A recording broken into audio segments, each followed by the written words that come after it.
बिस्मिल्लाहिर्रहमानिर्रहीम, अस्सलामु अलैकुम। लाइव डॉक्टर शाहिद मसूद के साथ मैं हूं सुमेरा सलीम। नाज़रीन, फैज़ाबाद धरना नजरसानी केस हुकूमती फैक्ट फाइंडिंग कमेटी को मुस्तरद कर दिया गया। चीफ जस्टिस काजी फायजीसा साहब ने कहा कि कमेटी गैर कानूनी है, कबूल नहीं। कमेटी आंखों में धूल झोंकने के मुतरातिफ है। तो दूसरी जानिब साद डार साहब ने फ़लस्तीनियों से यकजहती की करारदाद पेश की, जिसको सेनेट में मुतफ़िक़ा तौर पर मंजूर कर लिया गया। एहतसाब अदालत लाहौर में अशाना रेफरेंस केस की समाअत हुई। शहबाज शरीफ साहब समेत दीगर की बरियत की दरख्वास्तों पर फैसला महफूज कर लिया गया है और महफूज फैसला 7 नवंबर को सुनाया जाएगा। इसके अलावा भी दीगर मौज़ूआत पर गुफ्तगू करेंगे। स्टूडियो हमारे साथ मौजूद हैं डॉक्टर शाहिद मसूद। अस्सलाम वालेकुम डॉक्टर साहब। वालेकुम जी, आपको डॉक्टर साहब, आज जो है फैज़ाबाद धरना नजरसानी केस की भी समाअत हुई है। दूसरी जानिब मुस्लिम लीग नून का 10 नवंबर से नवाज शरीफ साहब की ज़ेर क़यादत अवामी राब्ता मुहिम शुरू करने का फैसला किया गया है और पीपल्स पार्टी जो है शिकवा करती नजर आ रही है कि लेवल प्लेइंग फील्ड नहीं दी जा रही। क्या कहेंगे? ये कोई ख़ास डेवलपमेंट नहीं है। लेवल प्लेइंग फील्ड या सियासी सरगर्मियाँ जब 10 नवंबर से शुरू करेंगे जी, तो फिर हम बात कर लेंगे उस वक्त। और अभी तो बहुत धुंध है। अभी तो मामलात ऐसे हैं कि उसमें क्लैरिटी नहीं है बहुत ज़्यादा, कि सबबंदी भी नहीं हो रही, कोई पॉलिटिकल एक्टिविटीज़ भी नहीं शुरू हो रही, और बहुत सारे मामलात हैं। ये देखें कि ये जो गैर कानूनी जो हमारे यहाँ गैर मुल्की, यानी ये एक तो अफगान स्पेसिफिक नहीं है, इसमें और भी बहुत सारे लोगों को जो पाकिस्तान में मौजूद हैं गैर मुल्की, जो आपकी बॉर्डर्स वगैरह क्रॉस करके ख़ास तौर पे सेंट्रल एशिया, उनको भी, और जो गैर कानूनी तौर पे हैं उनको भेजा जा रहा है। ये ज़हन में रखें।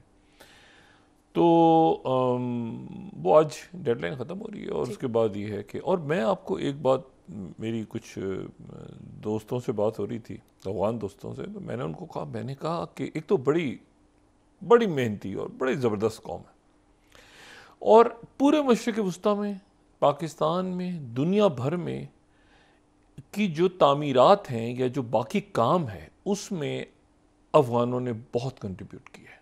अच्छा, उससे आगे भी, यानी मैं सिर्फ ये नहीं कि वो कोई लेबर वर्क में ही नहीं, जहाँ इनको मौका मिला ये यानी ऊपर के लेवल तक, दफातर में भी आपको नज़र आएंगे, ब्लू कॉलर जॉब्स तक। अब इशू ये है कि वहाँ पर हालात, वहाँ पर अब वो पहली दफ़ा पिछले 70-75 सालों में अफ़गानिस्तान किसी सुपर पावर के अंडर नहीं है, या वहाँ पर खाना जंगी नहीं हो रही। वहाँ पर खाना जंगी जब भी हुई है वो दो पावर्स टकराई हैं, ठीक है, कभी सोवियत यूनियन अमेरिका, ठीक है, कभी अमेरिका और तालिबान। तो बात यह है कि अब पहली दफ़ा उस मुल्क को बनाने का वक्त है कि अपने मुल्क को तामीर करना है, और वहाँ पर बड़ी अपॉर्चुनिटीज़ डेवलप हो रही हैं। तो जितने भी यहाँ पे अफगान दोस्त अहबाब जो समझते हैं वहाँ के मामलात को, सेंट्रल एशिया से उनके रास्ते खुल रहे हैं, वहाँ पे बहुत कुछ होना है, तो हंसी खुशी वहाँ पे जाएं। मतलब ये नहीं कि वहाँ पर पता नहीं इस वक्त क्या, ना जाएं, मुल्क को तामीर करें, अपने ताल्लुकात अपने पड़ोसियों के साथ अच्छा करें। और बड़ी खुशी हो रही है उनकी क्रिकेट टीम को देख के, वो बदले के अपने मुल्क को जाके बनाएं। तो ये बड़ा ज़रूरी है कि वो इसको बड़े अच्छे अंदाज में लें और बहुत कोऑपरेट करें लॉ एनफोर्समेंट एजेंसीज़ के साथ, बाकी लोगों के साथ। बीच में शरारती अनासिर भी होते हैं जो ऐसे मौक़ों पे फ़ायदा उठाने की कोशिश करते हैं, लेकिन अपना वतन तो अपना वतन है, और ये अफ़गान कौम तो अपने वतन के लिए लड़ी है बहुत ज़्यादा। तो अब उनको वतन मिला है, ज़मीन मिली है बनाने के लिए, तो जाके बनाएं, तामीर करें, और ऐसे तामीर करें कि दुनिया देखे। तो बड़ी नेक दुआएं हैं, तमन्नाएं हैं उनके लिए कि वो खैरियत से जाएं अपने मुल्क, और ये है कि वहाँ जाके वो अपने मुल्क की तरक्की में हिस्सा लें, और बातों में ना आए, ठीक है, बहकावों में ना आए कि पता नहीं कोई दहशत गर्दियाँ और ये और फलां, और उससे निकल के जाके ये स्टेबिलिटी का वक्त है। दूसरा जो फैज़ाबाद धरना है, ये तो इसमें तो ये तो राह चलते कोई सड़क पे राह चलते, खैर मैं ऐसे कहता हूँ, बड़े ज़हीन बड़े अच्छे लोग होते हैं, राह चलते किसी आम शख्स से भी पूछ लें कि इस धरने के पीछे कौन था, होगा एक ही हमारे मुल्क में एक ही शख्सियत जो है उन्हीं का नाम तलू होता है हर तरफ से, मतलब जहाँ से झांकें तो वो एक ही नाम आता है सामने, और वो आता है द ग्रेट जनरल फैज़ हमीद। मतलब हर चीज़ के पीछे मतलब है कि खान साहब की हुकूमत ऊपर से नीचे तक अगर उसकी कोई डाउनफॉल का जिम्मेदार है तो फैज़ हमीद साहब है, जो नवाज शरीफ साहब से भी बात कर रबते में थे आखिरी दिनों में, मुझे बना दें। कभी धरना हो रहा है उसके पीछे हैं, कभी कुछ हो रहा है उसके पीछे हैं, हर जगह से। तो मतलब है कि मैं तो सोचता हूँ कि एक कॉपीराइट लूँ कि कभी उन्होंने किताब विताब लिखनी हो या इंटरव्यू उन्होंने देना हो तो बराह करम एक तो मेहरबानी फरमा के इधर दें, इधर आके तशरीफ़ लाएँ, कभी बताएं तो सही कि क्या क्या शख्सियत क्या थे, मतलब हमें कुछ बताएं तो सही। हर जगह तो उनका नाम निकलता है, बस अदालत से आ रहा होता है, कभी शौकत सिद्दीकी साहब कह रहे होते हैं मुझे कॉल की, कभी वो ये फाइज ईसा साहब के पीछे ओ खुदा की पनाह ऐसे लगे हैं जनाब। और उधर से वो आखिरी दिन जब ये हुकूमत के जा रहे थे खान साहब के, तो एक ही सवाल हम सारे लोग बैठ के एक ही सवाल बार बार बार बार बार बार हमसे हो रहा था कि ये फैज़ हमीद साहब के अंदर क्या आखिर ऐसे मामला थे, ये तो आपको डिच करेंगे सबसे पहले। तो बहरहाल ये है कि अब देखते हैं कि मामला कहाँ जाता है, उनको वजाहत अपनी बहुत सारे मामलात की करनी है, और क्योंकि उसके नतीजे में बहुत तारीख में बहुत कुछ ऊपर नीचे हुआ है मामला, भी धरना, उसके नतीजे में यहाँ पे फैसला, फिर पूरा रेफरेंस फाइल हुआ, फिर ये फाइज साहब और बाकी जज साहिबान के, मतलब है कि ये यानी इसमें ऐसे लोग मौजूद हैं अदालत के अंदर जो कि अजीब किस्म, मैं बात नहीं करना चाह रहा, फाइज साहब बेहतर जानते हैं उनके नाम, तारिक मसूद साहब भी जानते होंगे और ये बाकी लोग भी जानते हैं, शख्सियात अभी भी अदालतों में मौजूद हैं और वो जो है वो उनके ज़्यादा करीब थे। मतलब ये हर एक को पता है इस पर क्या बात की जाए, लेकिन ये कि बहरहाल हम तो एहतराम नहीं बात कर सकते हैं इसे। दूसरी जो बात हो ये अभी तो हुकूमत की कमेटी तो साइड पे कर दी उन्होंने, कभी अमल दरामद करें, कुछ दिन दे दिए शायद मेरे ख्याल से उसके ऊपर फैसला जो भी अदालत फाइज साहब बड़े तरीके से, अदालत जो है ना बड़े तरीके से फैसले कर रही है, और लोगों का अदारों पे इत्मीनान बहाल होना बहुत बहुत ज़रूरी है। तो आने वाले दिनों में ये अदालत तो मेरा ख्याल है कि उससे निकल गई अब, कि हम ख्याल और ये और वो बातें सारी चलते हैं, बेंच में सब बैठते हैं, फुल कोर्ट भी बैठता है, वो निकल गया। बाकी अदारे जो हैं वो भी अब अपनी आइनी ज़िम्मेदारियों को, और वो भी मुल्क में ये जो मईशत के ऊपर मुख्तलिफ प्रोजेक्ट शुरू हुए हैं इसके ऊपर तवज्जो दें। बाकी इसी में स्टेबिलिटी के दौरान ही फिर इंतखाबात हों, और फिर उसके बाद आके जिन्हें पोलराइजेशन ख़त्म हो, रोज़ जग जग बग बग गालम गलूच ये सारे उससे निकलें थोड़ा सा, ताकि मुल्क आगे की तरफ बढ़े। तो और लेवल प्लेइंग फील्ड की जो बात की थी वो तो होगा, तो इलेक्शन होगा ना, मतलब फिर इलेक्शन की ज़रूरत ही क्या है अगर लेवल प्लेइंग फील्ड, मतलब पैसा खर्च करने की क्या ज़रूरत है, बराह रास्त किसी को भी ला के बिठा दिया जाए, मतलब वज़ीर आज़म बना दिया जाए। वो जैसे वो अनवारुल्लाह काकड़ साहब ने परसों कहा ना कि लोग मेरे बारे में समझते हैं कि वो टेक ओवर हो, तो मैं उसके नतीजे में आ गया हूँ। तो हालांकि मैं तो आईनी तरीके से आए, उन्होंने वजाहत की लम्स के स्टूडेंट्स के साथ, वो जाहिर है कि वो एक ख़ास माहौल था वहाँ पे। बारह ये जो खिते के हालात वाक़यात बड़े ख़तरनाक अंदाज में ये ऊपर नीचे हो रहे हैं इस वक्त, और उसमें एक तो ये है कि जो गज़ा है ना, गज़ा की एक पट्टी, हम कई दफ़ा उसका नक्शा दिखा चुके हैं गज़ा का, कि एक पट्टी है गज़ा की, और वो ऐसे तवील सी पट्टी मेडिटेरियन उसके एक तरफ, जिसको बहरे अबियद भी कहा जाता है, बहरे अबियद अलमुतवस्सत। अच्छा, और ये जो है ये तो ये जो है अब इसमें वहाँ पे जो, अगर आप ये रफ़ा का बॉर्डर खुला है आज, और इसमें से लोग आना शुरू हुए हैं, कोई 500 के करीब लोग यहाँ से, और अल्लाह का शुक्र है कि ये बहुत अच्छी खबर आई कि ये रफ़ा का बॉर्डर खुला, और वहाँ से जो ज़ख्मी हैं, शदीद ज़ख्मी, वो मिस्र के अस्पतालों में अब आ रहे हैं गज़ा से, और साथ ही इमदादी जो बड़े पैमाने पे इमदादी जो ट्रक्स हैं वो गज़ा में दाखिल हुए हैं, मुख्तलिफ़ अस्पतालों वगैरह में, खुराक और उसमें अस्पतालों का सामान भी और ये भी। और ये जो रफ़ा है ना, इसका इस तरह से है कि ये जैसे रफ़ा यहाँ पे ख़त्म होता है, ये रफ़ा का बॉर्डर ख़त्म होता है, तो रफ़ा का जो गेट है ना, ये 2 गेट्स हैं असल में। पहले यानी अगर किसी ने वहाँ से गज़ा से आना हो तो पहले एक गेट को क्रॉस करता है रफ़ा का, जैसे ये वजह वाघा बॉर्डर है, इस तरह समझ लेना, इस तरह से। तो वो पहले एक गेट को क्रॉस करते हैं लोग, फिर दूसरे गेट पे आते हैं, वहाँ उनकी चेकिंग होती है। ये फ़लस्तीनी साइड है, ये गज़ा की साइड है। उसके बाद फिर एक इलाका है जो कि आप समझ लेंगे जो बफर जोन कहें या जो भी कहें। अच्छा, वहाँ पर जो गज़ा से निकलने वाले लोग हैं वो बसों में बैठते हैं। सही। और वो बसों में बैठ के फिर जो है वो मतलब मेरे ख्याल से कोई 10 मिनट 12-15 मिनट लगते हैं उनको। वो बसें जो हैं फिर वो आती हैं इस तरफ जहाँ पे इजिप्ट के गेट हैं। ये दरमियान में एक इलाका है जिसको आप समझ लें कि मतलब ये नो मैन लैंड है जो। अच्छा, ये प्राइवेट गाड़ियाँ नहीं आ सकती, मतलब वो बसें ही इसमें आएंगी, ठीक है। तो उन बसों में ही बैठ के लोग वहाँ से यहाँ आएंगे। ये नहीं कि जी गाड़ी में बैठ के एक आदमी कहे कि मेरे पास तो परमिट है, तो मेरे पास तो लाइसेंस है, तो मैं गाड़ी में बैठ के रफ़ा से मैं बॉर्डर खुलेगा तो मैं चला जाऊँगा, वापस आ जाऊँगा। ऐसे नहीं हो सकता। गाड़ियाँ वहीं खड़ी होंगी, उसमें जो है वो बसों में बैठेंगे लोग और जाएंगे, अनलेस एंड अनटिल उनको खुसूसी इजाज़त हो, जैसे अब इजिप्ट की तरफ से दी गई है कि जी गाड़ियों में ज़ख्मी और ये सारे। अच्छा, और उसके साथ ही फिर ये फिर कुछ 7-8 घंटे के बाद रफ़ा से सहराए सीना गुजार के सफ़र पूरा, और ये बहुत डेजर्ट के अंदर, और फिर वो काहिरा तक पहुंचते हैं।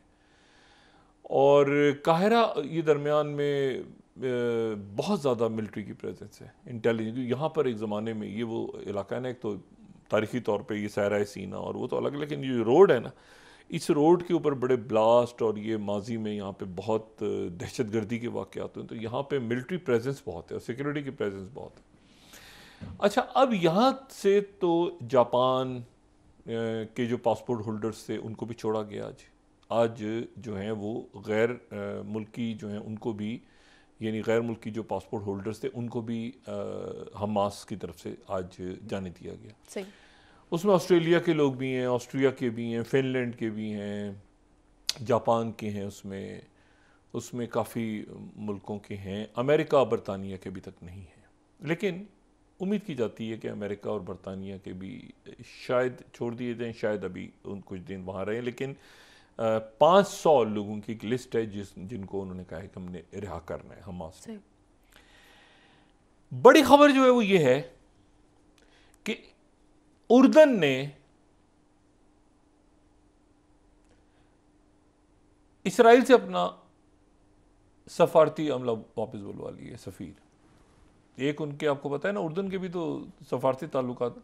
उर्दन पहला इस्लामी मुल्क है जिसने अपने सफ़ीर को अब से कुछ देर पहले वापस बुला लिया। सफारती ताल्लुकात अगर सबसे पहले जिन मुल्कों के, 2 मुल्कों के बहाल हुए थे अरब मुल्कों के, तो वो मिस्र और उर्दन के थे। उर्दन ने अपने सफ़ीर को वापस बुला लिया।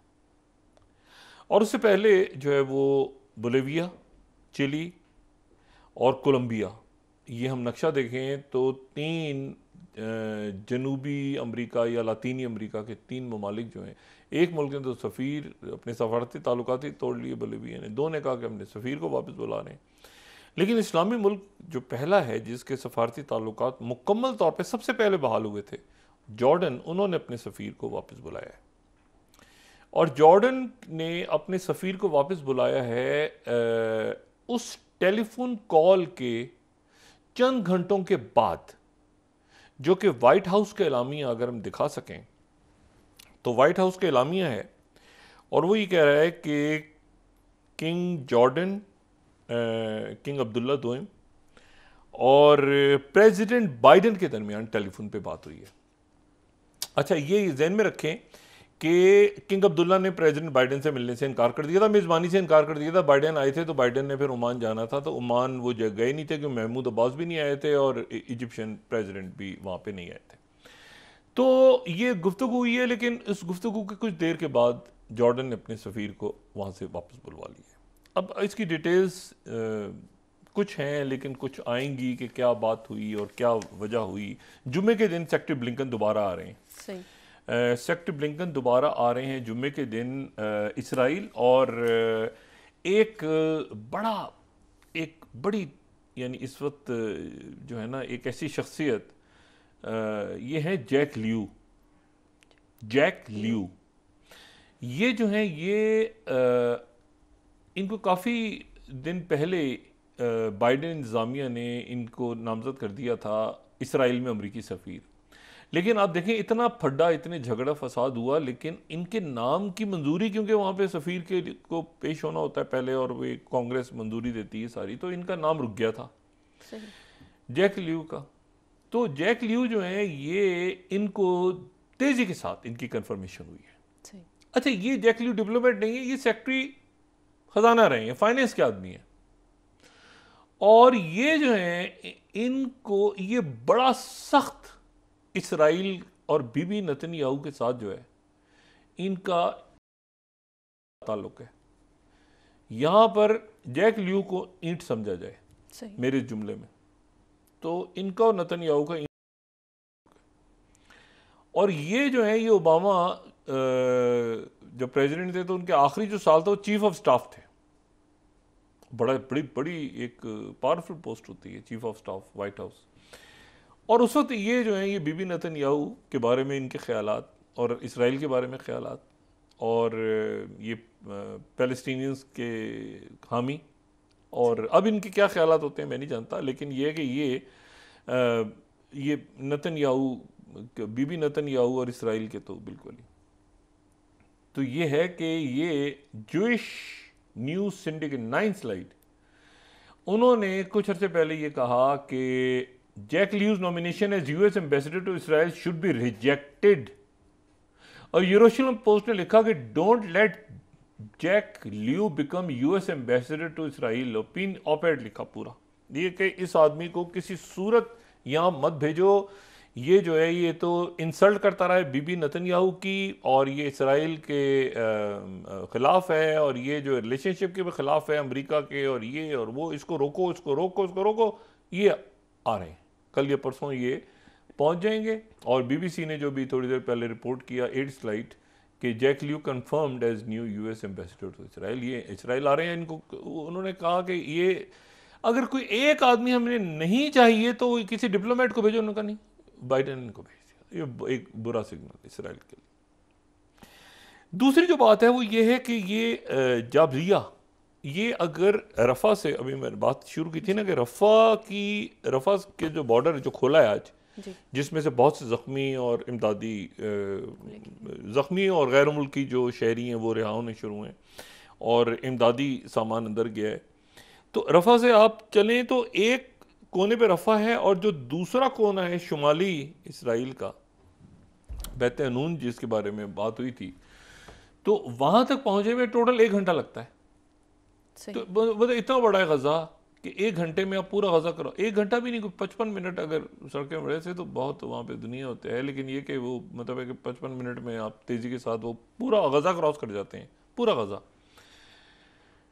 अच्छा, तो जो बिल्कुल शुमाल है, गज़ा का बिल्कुल शुमाली इलाका है, जो हमने उस दिन भी बात की थी कि इनके मुख्तलिफ कैंप्स हैं, और शुमाल का जो इलाका है शुमाली गज़ा है, तो उसमें बैत हनून और बैत अज़िया, ये यहाँ पे जो है ये इसराइल से जो जला वतन हुए लोग जिनको निकाला गया फ़लस्तीनियों को, तो सबसे ज़्यादा बहुत बड़ा जो कैंप है वो जाबलिया का है, और ये 1948 से यहाँ पे मौजूद है। अगर हम इसमें देखें तो ये एक तो शुमाली गज़ा का इलाका है, और वो फिर हमें यहाँ पे जाबलिया का रेफ्यूजी कैंप नज़र आ रहा है, और 4,40,000 लोग इस थोड़े से इलाके में रहते हैं, ठीक है।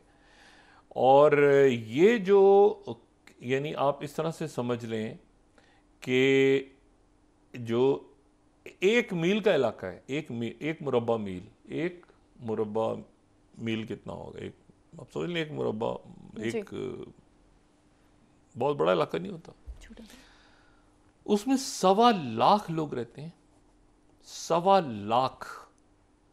अब जब ये बात होती है ना कि एक बम गिरा, अब आप इस तरह की आबादी में जहां पर इतने लोग, और जब खास तौर पे जब ये इस तरह के हालात होते हैं तो ख़ानदान इकट्ठे हो जाते, बच्चे इकट्ठे हो जाते हैं, लोग बड़े बूढ़े सारे, तो ये आप अंदाज़ा लगाएं कि ये वहाँ पर बॉम्बिंग ये इन्होंने जाबलिया कैंप पे, जो मैंने आपसे कहा ना कि यानी पनागुज़ीनों के कैंपों पे, हॉस्पिटल्स पे, एम्बुलेंसेस पे, मीडिया पे, इन जगहों पे हमला जंगी जराइम में शुमार होता है। ये जंग नहीं है, ये जंगी जराइम। ये जब भी किस्सा ख़त्म होगा, जो कि होगा किसी ना किसी अंदाज में, तो ये जंगी जराइम का केस है। ठीक है, इसमें कोई फतह या उससे हट के जो भी है वो मतलब आलमी कानून को गिरफ्तार करके जो है वो जंगी जराइम का मुकदमा बनता है। लेकिन इसमें जो 2-3 बातें हैं वो बड़ी अहम हुई हैं। पहली बात तो ये है कि ये खामोश, एक खामोश जो आप समझ लें कि सफारतकारी समझ लें या बातचीत चल लें समझ लें, जिसमें इसराइल ऑन बोर्ड नहीं है, जिसमें इसराइल ऑन बोर्ड नहीं है, मुकम्मल तौर पे नहीं है ऑन बोर्ड। बीबी नेतन्याहू तो है ही नहीं। वो उसमें चाइना, रशिया, अमेरिका, अरब ममालिक, टर्की, ये सब हैं, और शायद बड़ी हद तक पाकिस्तान भी। और एक सफारतकारी ये हो रही है कि इस मामले को जंग को फैलने से रोका जाए, क्योंकि ये जो है ये अंदर जाके फंस गया बीबी नेतन्याहू। और आज पहली मर्तबा, यानी अभी इनको 48 घंटे हुए हैं, बॉम्बिंग्स इन्होंने इतनी की हैं उस इलाके को ख़त्म कर दिया, ख़त्म करके बिल्कुल स्मूथ गिरा, उसको मलबा बना दिया, फिर टैंक्स अंदर गए, फिर सारा कुछ हुआ। और आज इन्होंने ये कल रात को इनके एक जो इनकी आर्मर्ड गाड़ी थी उसको चारों तरफ से घेर लिया हमास के लोगों ने, और उसके बाद वहाँ पे फायरिंग हुई, गोलियां चली, क्या हुआ खुदा जानता है। वो तो टैंक उड़ा दिया उन्होंने। और उसके बाद ये बिल्कुल दूसरी गाड़ी जो थी वो भी आगे तक चली गई थी, उसको भी घेरा, उसको भी चारों तरफ से उस पर फायर इन्होंने, बिल्कुल क्लियर था, सिक्योरिटी के हवाले से भी क्लियर था, तो वहाँ पे फायरिंग हुई, उसको भी उन्होंने उड़ा दिया। और उसका नतीजा जो है वो फिर ये निकला कि ये देखें, अगर आपने इतनी बॉम्बिंग करके और आपकी सिक्योरिटी एजेंसीज कहती हैं कि जी आप अंदर जाएं, उनकी तस्वीर फिर आज इन्होंने जारी की हैं। सही। एक खबर ये है कि 11 जो हैं वो एक झड़प में मारे गए हैं। 11 सोल्जर जो हैं वो एक झड़प में, अगर उनकी तस्वीर हमारे पास हों तो हम दिखा सकते हैं, वरना ये है कि हम यहाँ पे टाइम्स ऑफ इसराइल को दिखा देते हैं। मेरा ख्याल था कि शायद उनकी तस्वीरें भी शायद उसमें ही हों। पे ये 15वीं स्लाइड है। ये 11 सोल्जर्स, ये उनकी तस्वीर हैं। ये 11 सोल्जर्स जो हैं ये बैटल डीप इनसाइड गज़ा में, इनको हमास के लोगों ने घेरा और रात को उड़ा दिया। ये अंदर तक चले गए थे। सही। ठीक है। और दूसरा वाकया जो है, जो फिर मैं टाइम्स ऑफ इसराइल को कोट कर रहा हूँ, 16th स्लाइड, वो ये कह रहे हैं कि 2 सोल्जर्स इसराइली डिफेंस फोर्सेस के वो गज़ा में मारे गए, दोबारा उनको भी घेर लिया, उनको भी मार दिया। अच्छा, उसके बाद जो है वो, यानी अगर 11-2 इन दोनों को मिला के देखा जाए तो ये चंद घंटों के अंदर जो हार्स रिपोर्ट कर रहा है कि 13 इसराइली सोल्जर्स किल्ड इन, 17वीं slide, killed in Gaza operation Rafah cropping. अच्छा जी, लेकिन 13, ये 13 की तादाद है। हमास वाले कह रहे हैं कि ये तादाद 30 से ज़्यादा है। सही। हमास के ज़राए कह रहे हैं कि 30 से ज़्यादा लोगों को हमने उस एम्बुश में मारा है। इसराइल के लोग कह रहे हैं कि वो ज़ख्मी हैं, शदीद ज़ख्मी हैं, उन्हें गोलियां लगी हैं और उनको वापस हम लाने में कामयाब हो गए, वो कह रहे हैं। लेकिन ज़ाहिर है कि इसमें दोनों तरफ से दावे होते हैं, लेकिन इसराइल का ये तस्लीम करना कि हमारे 13 सिपाही मारे गए हैं, इतनी बॉम्बिंग के बाद अंदर गए और 13 लोग मारे गए, तो ये मामला जो है ये है गड़बड़। और मैं ये बात पहले भी कह रहा था कि ये हमेशा मैंने कहा है कि ये जो गुरिल्ला वॉरफेयर है, इसके लिए ना ये तैयार होते हैं, ना ये समझ पाते हैं, और ये हमेशा अमेरिकन्स भी ट्रैप हुए थे, अंदर जब गए थे तो फंसे थे। ये गुरिल्ला वॉरफेयर बड़ा ट्रिकी बिजनेस है। ये कोई शहरों के अंदर लड़ना ये आसान काम नहीं है, और इसमें जो है वो तो बहरहाल ये जो है ये एक बड़ी अजब सी डेवलपमेंट है कि वहाँ पर इन्होंने इतने सारे लोगों को जो है वो मार दिया।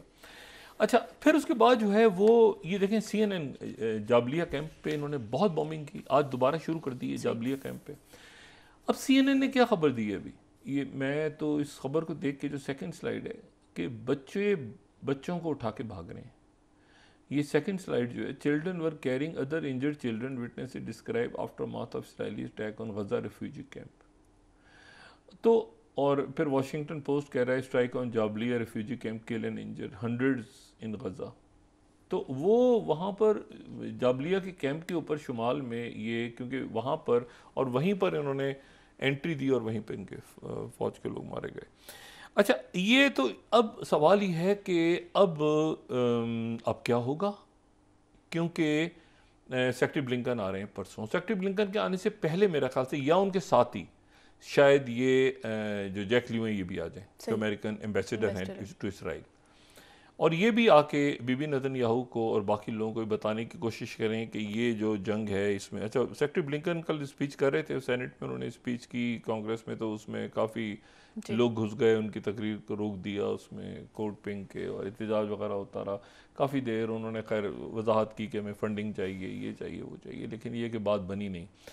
और अब वो आ रहे हैं परसों, तो उसका जो अलामी उसमें ये कि वो और भी इलाकों का दौरा करेंगे। कहाँ दौरा करेंगे इसराइल के अलावा? अगर इसराइली आते हैं और बाकी किसी मुल्क नहीं जाते तो फिर बात बनती नहीं। यकीनन ये जो रिहाई हो रही है ये किसी ना किसी, अच्छा इसमें भी इसराइल नहीं है, ये भी डायरेक्ट हमास, मिस्र, तुर्की, कतर, अरब ममा, उनके साथ हिजबुल्ला, ये सारे और बाहर वेस्टर्न कंट्रीज़, इसमें बीबी नेतन्याहू को टोटल अलग रखा गया। उनको इसराइल को इनमें ऑन बोर्ड लिया ही नहीं गया कि ये रिहाई कैसे हो रही है, क्या हो रही है। उन्होंने जो करना है वो करें, लेकिन ये कि अभी मेरे ख्याल से एक तो उनके अपने लोग अंदर फंसे हुए हैं सारे, और दूसरा ये कि मज़ीद फ़ौजी मर रहे हैं, उनके पहले मर गए। देखें, ये बड़ी अजीब सी बात है कि वहाँ पे इतनी देर बॉम्बिंग करने के बाद दाखिल हुए और फिर घेर लिया हमास के लोगों ने और मार दिया। तो ये आप वक्फा लें, उसके बाद ठीक है। नाज़रीन, वापस आते हैं एक छोटे से ब्रेक के बाद।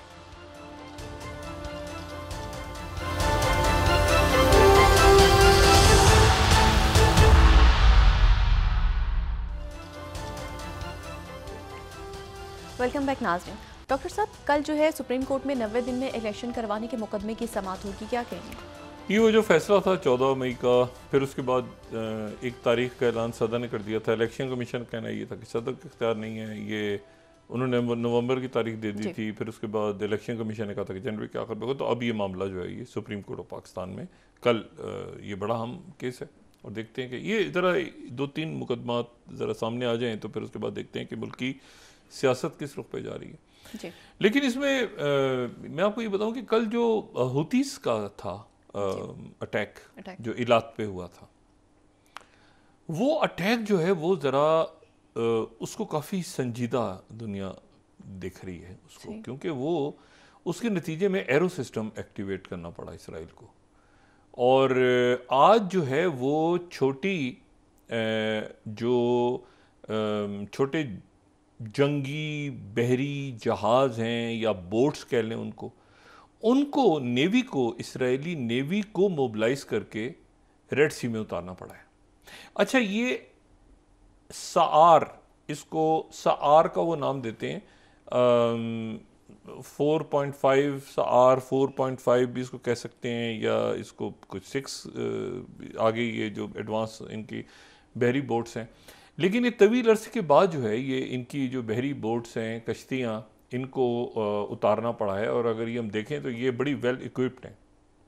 ये देखने मतलब ये कि बहुत बड़ा जहाज़ लग रहा है, लेकिन ये है ज़रा छोटी, लेकिन ये कि 4.5 जो ये है इनको उतारना पड़ा है। और इनको उतार के बहरे अहमर के अंदर, क्योंकि अमेरिकन्स अवॉइड कर रहे हैं अभी तक कि वो डायरेक्ट इसमें इन्वॉल्व हो जाए जंग में। इससे पहले तो उन्होंने रोक लिया था, यूएसएस कार्नी ने रोका था, कार्नी ने। अब उन्होंने इसराइल से कहा भाई आप ये हुती के चक्करों में आप पड़ें, मतलब अमेरिका ज़रा अपने आप को इससे अलग। तो इन्होंने, इसराइल ने आज अपनी बहरियों को मूव किया, लेकिन ये बहुत इसका मतलब है कि संगीन मामला है, क्योंकि जो अब्दुल मालिक उनके अलहूती हैं, उन्होंने आज दोबारा कहा है कि हम मज़ीद अटैक्स करने जा रहे हैं जनूब।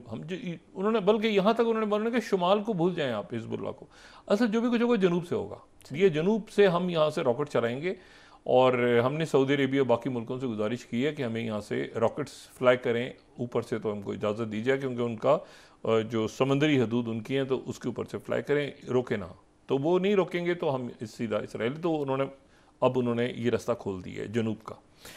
अच्छा, ये जो है ना, ये मेरे लिए ज़रा थोड़ी सी टेलीग्राफ जो है बरतानिया का, ये 13 स्लाइड हम देखें, इसराइल रशियन मिसाइल बोट्स, ये मिसाइल बोट्स को समंदर में, यानी बहरिया जो नेवी है उसको इस वक्त एक्टिव करना, ये मेरा ख्याल है कि, और बहर अमर में वो कहाँ तक जाएंगे। अच्छा, बहर अमर में आपको ये बताऊं कि यहाँ पर ये बहुत बड़ी तादाद में ये बहर अमर में इस तरफ अगर आप चले जाएं तो ये जो साइड है सोमालिया है, इधर ये जबूती है, इधर ये सारा, इधर वो हुतीज़ बैठे हैं, ये घेर घार के कश्तियों वश्तियों में, और अगर अमेरिकन और बाकी अरब ममालिक पीछे हैं तो ये यहाँ पे एक वो हुतीज़ कह रहे हैं कि हम ये हिजबुल्लाह से पहले और ज़्यादा बड़ा फ्रंट खोलेंगे। हिजबुल्लाह तो बॉर्डर है और बॉर्डर के ऊपर उनकी लड़ाई, हम तो यहाँ से दूर से मारेंगे तो इसराइल क्या करेगा आके, ठीक है, वो कहाँ से आएगा।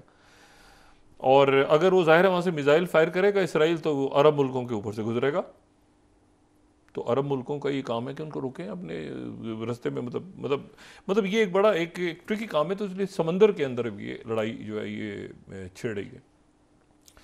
दूसरी जो बात है वो ये है कि जो ईरान आयतुल्लाह खामेनेई है, आयतुल्लाह खामेनेई ने आज ही कहा है कि इसराइल के ऊपर जो है वो ये मुतालबा किया है, इसके ऊपर मतलब है कि प्रेशर बहुत ज़्यादा डेवलप हो रहा है इसराइल पे। और मैंने आपसे पहले भी बात की कि इसमें तकरीबन सारी दुनिया ने ही ऑन बोर्ड नहीं लिया हुआ नेतन्याहू को, क्योंकि वो एक तरह से सपोर्ट, लेकिन ये साइड के ऊपर जो है वो सफारतकारी भी चल रही है, प्रेशर भी बिल्ड हो रहा है, सब कुछ हो रहा है, लेकिन ये लोग छोड़े गए हैं आज, और जो खुराक गई है अंदर। और तो बहरहाल आयतुल्लाह खामेनेई ने आज एक बयान दिया, उन्होंने कहा कि तेल बंद कर दिया जाए और दीगर कमोडिटीज़ जो हैं वो भी बंद कर दी जाए इसराइल की, यानी ऑयल एम्बार्गो लगा दिया जाए। 1973 में यौम कपूर जंग जब ख़त्म हुई थी तो उस वक्त ओपेक शाह फैसल बिन अब्दुल अजीज़ शहीद उस वक्त जो है वो सरबराह थे, तो ओपेक ने पाबंदियां लगा दी थी ऑयल की, कई मुल्क, उन सारे मुल्कों में लगा दी थी जो मुल्क सपोर्ट कर रहे थे इसराइल को जंग में। उसमें बहुत सारे मगरबी मुल्क थे, और उस वक्त जो है वो तेल जो था, अब तो आज सुन के ये बड़ी अजीब सी बात लगती है, वो $2.5 और $3 बैरल था सिर्फ।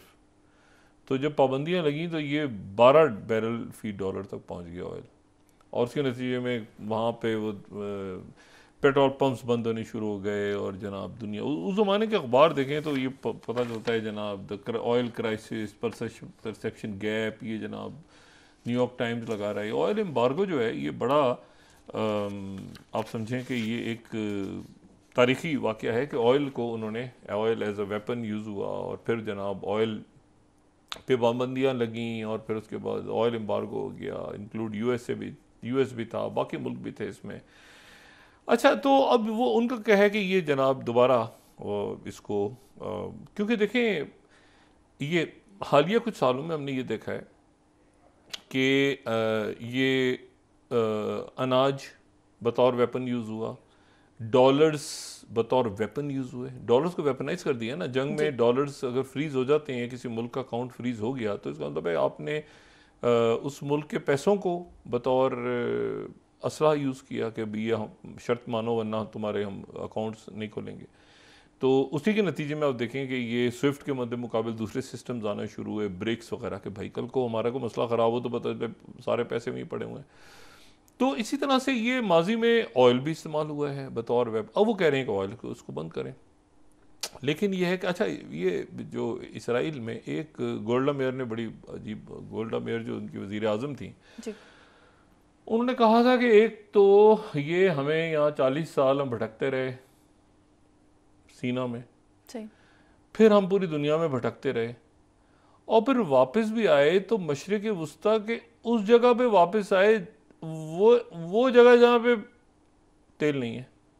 मतलब ये कहीं थोड़ा सा ऊपर नीचे कोई एक आध कुआं तेल का, तो इस वजह से इसराइल में ऑयल नहीं है, ठीक है, दाएं बाएं इधर उधर हर तरफ। तो कभी उनको मेडिटेरियन में जनाब पाइपलाइन डालनी पड़ती हैं, कभी कहीं से मंगवाना पड़ता है। और जो पानी है, पानी के लिए ये मुकम्मल तौर पे डिपेंडेंट हैं, या तो ये कि समुद्री पानी डिसैलिनेशन प्लांट्स वगैरह लगें, या ये है कि पानी जो है वो सारा पानी ये पूरे फ़लस्तीनी इलाकों का यानी और ये पूरा जो जॉर्डन है और पूरा जो सीरिया है और पूरा जो इराक है और पूरे दजला और फरात हैं और ये सारा का सारा जो पानी है ये जन्म लेता है तुर्की से। यानी तुर्की जो है उसके पास ये जितना पानी है यहाँ पे, ये दजला और फरात से लेके सारा जो आगे तक बहते हैं दरिया, ये इनका जन्म जैसे होता है ना, ये दरियाए सिंध या चनाब या बाकी जो दरिया हैं ये ऊपर तिब्बत के पहाड़ों से जन्म लेते हैं। इस तरह जो मशरिक वस्ता का पानी है वो जन्म लेता है तुर्की से। तुर्की में ऑयल नहीं है मतलब, लेकिन उन्होंने जो पानी है ना उनके पास नल का उनके पास है कि इसको ऊपर नीचे बारह, उनके मुआहदे बड़े अच्छे हैं अरब मुल्कों से। तो लेकिन बात ये जहन में ये रखें कि वो पानी सारा ऊपर से आता है, ठीक है, और आते हुए फिर नीचे बहता है और फिर वो आगे तक जाता है फ़लस्तीन तक। और तो ये बात हुई। मेरा नहीं ख्याल कि ऑयल की अभी पाबंदी और ऐसा कोई सिलसिला हो रहा है, क्योंकि प्रेशर ऑलरेडी बहुत ज़्यादा माउंट हो रहा है। और ये जो आज हुआ कि जी हमास ने 48 घंटे की खामोशी के बाद ये ऐलान किया, ख़ुद इसराइल ने ऐलान किया कि हमारे 13 फ़ौजी मारे गए हैं। तो 13 फ़ौजी कैसे मारे गए हैं? आपने तो बॉम्बिंग करके, आप तो बिल्कुल तबाह करके, इमारतें गिरा के, और ये अच्छा वो कह रहे हैं बहुत ज़्यादा, अभी तो शुरू है, अभी तो शुरू हुआ है, अभी आगे तो आओ, आगे तो आए, फ़ौज आगे तो आए ज़रा। और साथ ही जनूब का माल, इसको मेरे ख्याल से अब ज़रा इसको ठंडा करने के लिए इस जंग को कुछ मुल्क काम कर रहे हैं। उसकी पहली अलामत यही है कि इसमें आज खुराक अंदर गई है और अद्वियात गई हैं और कुछ मगवी छोड़े गए हैं और मज़ीद छोड़े जाएंगे। मेरे ख्याल से सेक्रेटरी ब्लिंकन खुद आएंगे तो कुछ अमेरिकन वगैरह को छोड़वाएंगे, और उसके नतीजे में फिर ये जो जैक ल्यू आ रहे हैं अमेरिकन एम्बेसडर, जिनका नेतन्याहू से ताल्लुक़ है, और ईंट जो है वो जैक ल्यू को पड़ा जाए इस जुमले में, तो वो देखें कि क्या फिर इसराइल के लिए क्या पैगाम लेकर आते हैं। सही है, बहुत शुक्रिया डॉक्टर साहब। नाज़रीन, इसके साथ ही आज का प्रोग्राम अपने इख्तिताम को पहुंचा। मुझे सुमेरा सलीम को दीजिए इजाज़त। अलानी के बाद जी डॉक्टर साहब, अपने दोस्तों रिश्तेदारों गिरदो नवाह के लोगों का सब ख्याल रखिएगा। अल्लाह हाफ़िज़।